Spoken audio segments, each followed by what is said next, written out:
And I think one of the main starting points, at least for me and Johnny, was when because we lived in Australia for about 7 months, and we went to this place called Nevin, and it's Mardi Gras is what they call it, but it's basically like a weekend festival.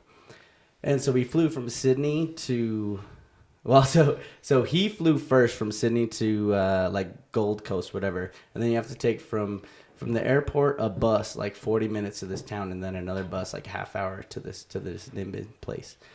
And so Johnny flew out like halfway through the day, made it all the way there, and he like got there no problem. I fucking flew out on like the last flight possible, and so I get to this airport and there's no bus to the next town. So I'm like, fuck. And so I'm like just walking. And I'm like, all right, what am I going to fucking do? There's no cell service. I don't know anyone in a fucking 1,000 miles. Oh, fuck, dude. What the fuck? That's crazy. So this is like one of the most loneliest times I've ever felt. And I'm just like walking. And I'm like, all right, I know where I got to go. I just don't know how I'm going to get there. So I keep walking, eventually catch a bus, eventually get a bus to the spot I'm trying to get to the next town where the bus is supposed to take us to. So I get to the spot. There's no more buses going to this town because it's like 6 p.m. by now. And so at this point, I'm like, all right, what am I going to do? I could either walk because it's a 30-minute drive or a 6-hour walk. And I'm like, well, I'm either going to sleep here on the bench all night long or I'm going to start walking.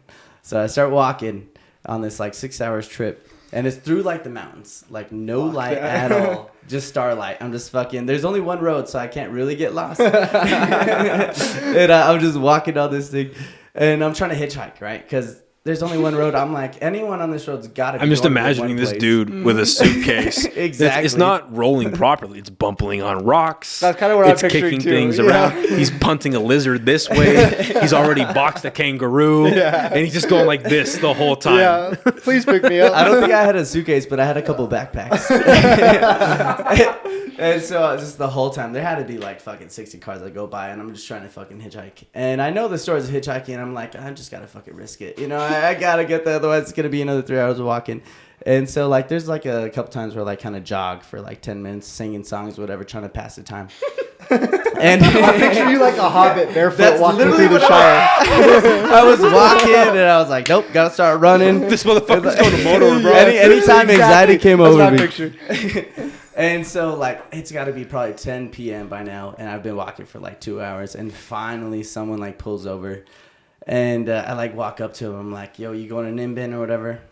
And they're like, yeah, and I'm like, I think I trust you. So I get in. It's this girl. She's, like, I don't know, mid-30s, whatever. She ends up actually going to the place. There was still another probably 15-minute drive, and we get to the spot. It's probably, like, 11 at night, and it's just camping, right? So I'm meeting up with Johnny. And there's no cell service, no nothing. So I just set up my tent. I have to find him the next morning. And so this Nimbin place, it's like known for being a basically like a place where you go if you're wanted, or of course, if you broke the law a little bit. Yeah, this is a place. For you history buffs out there. There are two places the Nazis went after the Nuremberg trials. South America, and there you go. Yep. Continue. Yep. And so Nimbin is a super small town, one street going through the whole town. And you camp there. You kind of camp a little off of it. And it's like this 2-3 day event of just weed smoking. You're just going all day long, rolling up. And me and Johnny tried to do this barefoot thing. We tried to be barefoot for like fucking 3 days, walking on asphalt and shit. I couldn't fucking do that shit. It does not work for Americans. No, we're not that rigged. That is an Amish thing. I don't know. Wait, so how did you meet up with Johnny? So the next morning, I ended up finding him in like this fucking, there's probably, I don't know, 800 people camping. So just basically just walking through the town. I ended up finding this guy. And there's just, again, one street through this whole town. There's maybe, I don't know, 20 shops and like a little park. Every single day we'd like wake up, roll a J, go down to this little like cafe place, have some like coffee, breakfast, and there's this little stage set up. And I feel like that's where the whole musical inspiration kind of started, is because there would be random people just going up, and there's instruments just there, no one's instruments, just Nimbin's instruments there for the stage, and people just go up there and just shred. just play whatever they want. And it was very psychedelic because a lot of people were tripping on balls, you know? Tripping on balls. Tripping balls on Balls balls. got stepped on, bro. Yeah. But it was fucking awesome. I mean, that whole time, at that point, we weren't really into like psychedelics, and we would smoke and stuff like that, but not a whole lot of the crazy stuff that a lot of the other people were doing. See what I mean by things aligning magically, though?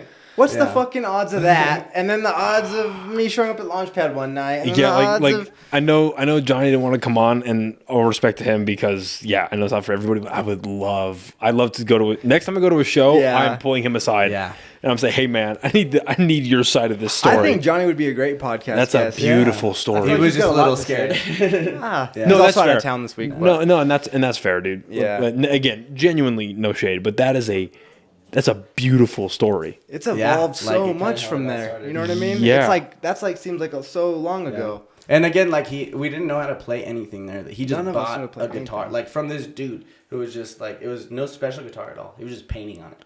And John was like, I like that. And he bought it. And that's how he learned how to play all of his first songs on that guitar.